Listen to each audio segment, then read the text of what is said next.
तुम्ही पाहत आहात MCN न्यूज मराठी। बुलढाणा जिल्ह्यात येणाऱ्या आदिवासी बहुल संग्रामपूर तालुक्यातील महसूल विभागाने गेल्या आर्थिक वर्षात विक्रमी महसूल वसुली करून जिल्ह्यात प्रथम क्रमांक प्राप्त केला आहे। उद्दिष्टाच्या 152.49% वसुली केल्याने संग्रामपूर तालुक्याचे जिल्हाभरातून अभिनंदन करण्यात येत आहे।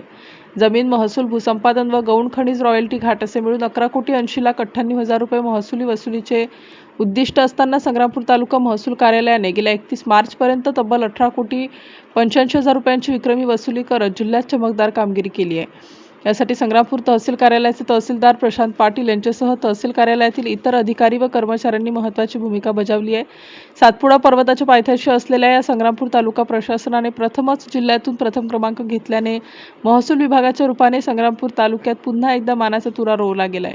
संग्रामपूर तालुका प्रशासनाने प्रथमच जिल्ह्यातून प्रथम क्रमांक घेतल्याने त्यांच्या या कामाचे सर्वत्र कौतुक होत आहे। यासह बुलढाणा जिल्ह्यातील एकूण 13 पैकी 8 तालुक्यांनी 100%हून अधिक वसुली केली, तर यात संग्रामपूर तालुक्याचे योगदान ऐतिहासिक ठरले आहे। तर या तालुक्याला लागूनच असलेल्या जळगाव जामोद तालुक्याने महसूल वसुलीत दुसरा क्रमांक पटकावला आहे। MCN न्यूज मराठी करिता रवींद्र शिरस्कार, संग्रामपूर।